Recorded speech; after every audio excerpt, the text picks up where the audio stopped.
Sir आगे आगे sir आगे आगे एक बड़ी खबर आपको बताते हैं। योगी जी ने चुनाव डिक्लेयर कर दिया है। योगी जी जिस किस्म के बयान दे रहे हैं, वो कई बार कोई मजाक में कोई कहता ना, अरे कोई तो रोक लो तो वो उस अवस्था में वो जा चुके हैं। वो जहां जाके बात कर रहे हैं, जिस पिच पे जिस लेवल पे जाके बात कर रहे हैं, जिसको वो एड्रेस कर रहे हैं, कोई शक नहीं है इसमें कि बीजेपी की चुनाव की पिच यही है। अब उन्होंने कल बहुत कुछ कहा था, उन्होंने आज एक बार फिर समाजवादी पार्टी पर बात की है। योगी आदित्यनाथ ने कुशीनगर में आज एक बहुत बड़ा स्टेटमेंट दिया। वहां उन्होंने कहा है कि अब दिमागी बुखार की बीमारी ऐसे ही खत्म हुई है जैसे यूपी में माफिया खत्म हो गए। फिर आगे योगी बोलते हैं कि हमने मच्छर और माफिया दोनों को समाप्त कर दिया। मच्छर बीमारी फैलाता था, माफिया बेरोजगारी फैलाता था। आज कुशीनगर में जोरों से विकास चल रहा है। उन्होंने कहा अब फाजिल नगर का नाम पावागढ़ होगा। अच्छा जनप्रतिनिधि माफिया और गुंडों को समाप्त करता है, हर चेहरे पर खुशहाली लाता है, हर बेटी सुरक्षित हो, हर हाथ में काम हो, यह हमारा प्रयास है। पहचान का संकट,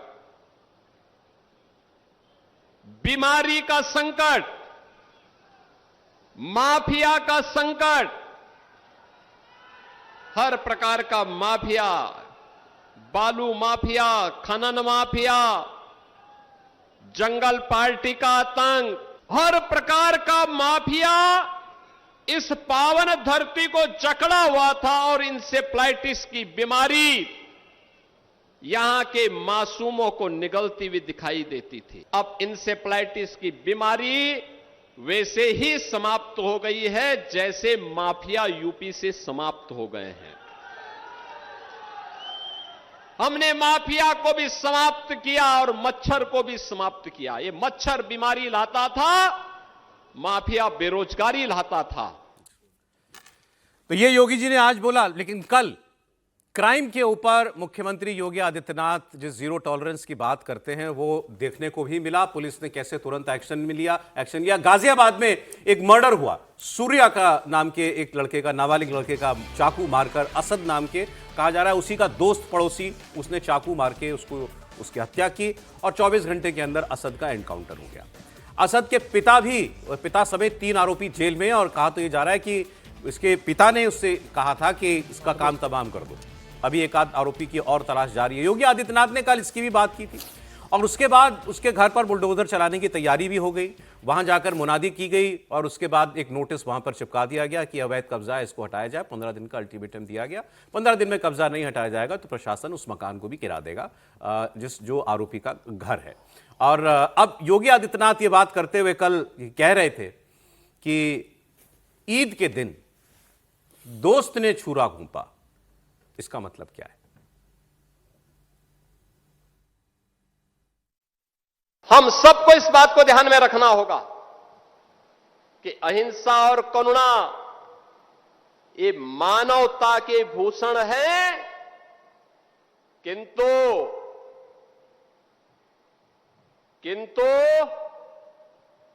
शस्त्र उठाना होगा अगर सामने खरदूषण है। भगवान कृष्ण ने भी यही कहा था, परित्राणाय साधूनाम विनाशाय च दुष्कृताम। सज्जनों के लिए ही हम सज्जन बने, दुर्जनों के लिए नहीं। और दोस्ती, कैसी दोस्ती? आपने भी गाजियाबाद में देखा होगा,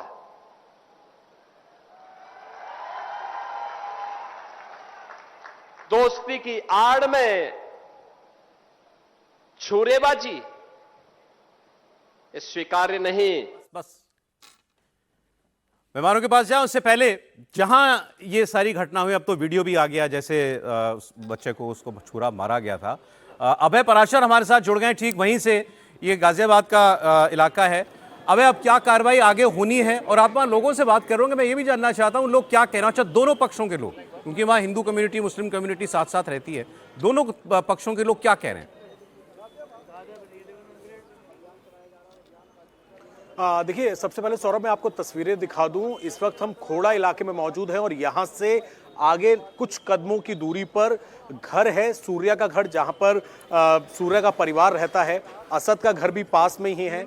लेकिन आप ये जो तस्वीरें देख रहे हैं, भारी पुलिस फोर्स इस वक्त लगी हुई है। ना केवल लोकल पुलिस है बल्कि आरआरएफ की टीम है, पैरामिलिट्री फोर्सेस इस पूरे खोड़ा इलाके के अंदर लगी हुई है। उसकी वजह यह है कि अब से थोड़ी देर में यहां पर गाजियाबाद के पुलिस कमिश्नर पहुंचने वाले हैं। ये आप देखिए, पूरी पुलिस यहां पर तैनात की गई है।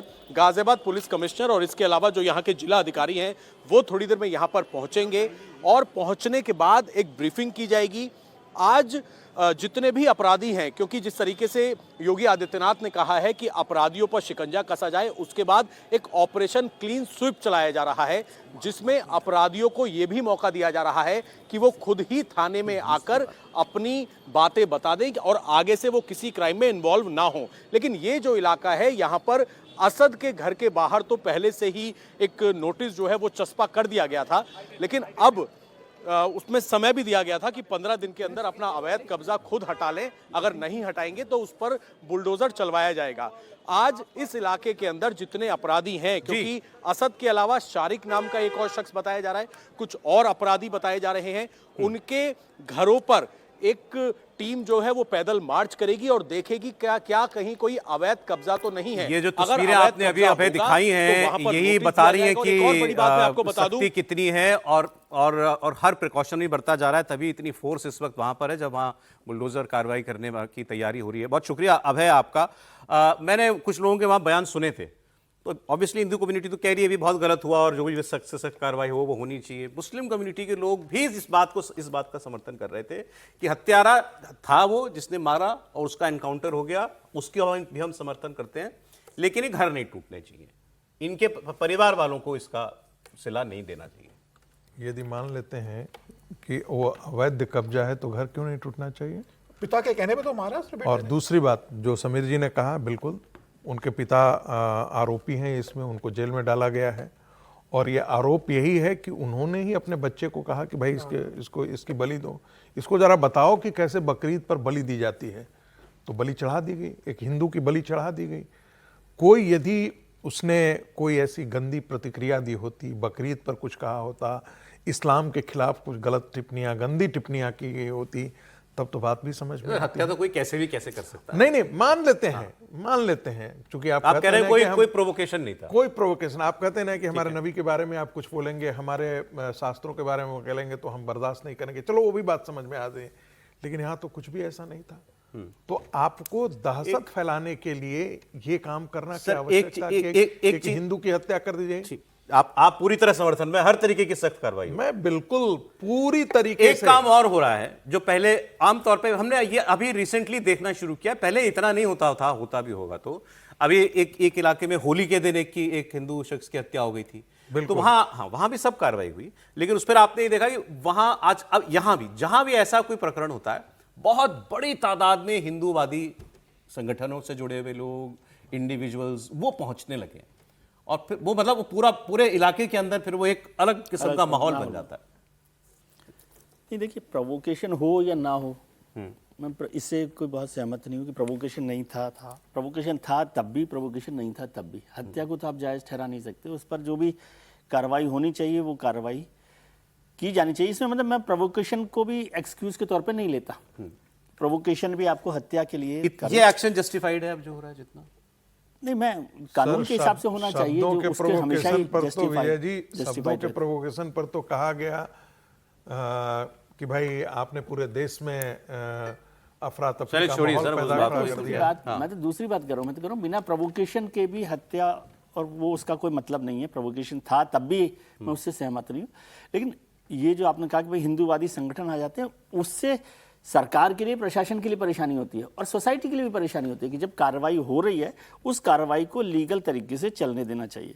और ये जो हो रहा है कि भाई अवैध कब्जा था, मैं तो इस पर हमेशा से ये कहता हूँ जो कानून का रास्ता उसको अपनाना चाहिए। तो सारी कॉलोनी अवैध है। हाँ, तो फिर कानून, तो वही मैं कह रहा हूँ, खोड़ा तो आप गए होंगे। हाँ, तो खोड़ा गए तो वो वहां पर या तो पूरी कॉलोनी को कर दे ध्वस्त। लेकिन अब ये एक्सट्रीम तरीके का अब ये होता ही, अभी तो होता ही है अपराधी के साथ। इसमें कोई नया कुछ हो नहीं रहा। अभी जब योगी जी का बयान हम सुना रहे थे, चोरी और सिनाजोरी दोनों, अभी जब योगी जी का बयान सुना रहे थे हम, तो प्रोफेसर साहब ने एक बात कही कि ऑडियंस जो वहां सामने बैठे हुए थे लोग, उनका साउंड, उनका वो सुनिए रिस्पॉन्स जो था, जैसे ही उन्होंने गाजियाबाद का नाम लिया तो शोर गूंजा। ये आपको यूपी का टेम्परेचर बता रहा है। बिल्कुल। त्रिपाठी जी, नहीं, यूपी का टेम्परेचर बता रहे हैं, लेकिन हम लोग एक मूल बात को अभी भी उस पर चर्चा नहीं कर रहे हैं। जो खबरें आई वो ये आई कि इसको, ये दोस्त था, असद का दोस्त था सूर्या, हाँ बिल्कुल, दोस्त को बुलाया, बकरीद के दिन बकरा काटते हुए उसको दिखाया। वो नहीं देखना चाहता था, वो उस देखने की स्थिति में नहीं था, उनकी मंशा कुछ और थी, और उसके बाद उसको उसी तरह से मार दिया गया। अब आप इसको सोच कर देखिए, हम लोग कई बार ये चर्चा करते हैं, और तब जब हम कहते हैं तो हमको फिर दूसरी तरह से समझाया जाता है कि इस देश में कितने मांसाहारी होना अलग चीज है, घर में बकरा काटना, बच्चे को इस तरह से खून खराबे के लिए तैयार करना, चाकू से हलाल करना, उसको सिखाना, और उसके बाद फिर वो अपने दोस्त को बुला के उसी तरह से मार दे। और कमाल की बात कि उसका समाजवादी पार्टी का एक प्रवक्ता कहता है कि वो तो उसकी बहन के साथ उसके रिलेशन थे, इसलिए हुआ। अब खबर आ रहा है कि बहन की तो उसके बहुत पहले शादी हो गई थी। यानी इस देश में जिस तरह का, और ये मुसलमानों के लिए ज्यादा खतरनाक है, उनके घरों के बच्चे अगर ऐसे जिसको कहते हैं ना कि खून कर रहे हैं, ऐसे हिंसक हो रहे हैं, तो जरा सोचिए। सर समीर जी, एक शॉर्ट रिएक्शन। इमरान मसूद ने भी, जो एक कांग्रेस पार्टी के सांसद हैं, उन्होंने इस एनकाउंटर पर यह बोला है कि भाई यूपी में तो एनकाउंटर धर्म और जाति देख करके होते हैं, इसमें क्या नया है? जो भी अपराधी होगा मारा जाएगा। आपको याद है ना वो पुलिस वालों को मारने वाला, वो क्या नाम था उसका, शुक्ला, विकास दुबे विकास दुबे का एनकाउंटर हुआ था ना। तो जो भी क्राइम करेगा, अपराध करेगा, योगी सरकार में बचेगा नहीं, ये सिद्ध हो गया। 2017 से योगी जी का प्रशासन देख रहे हो।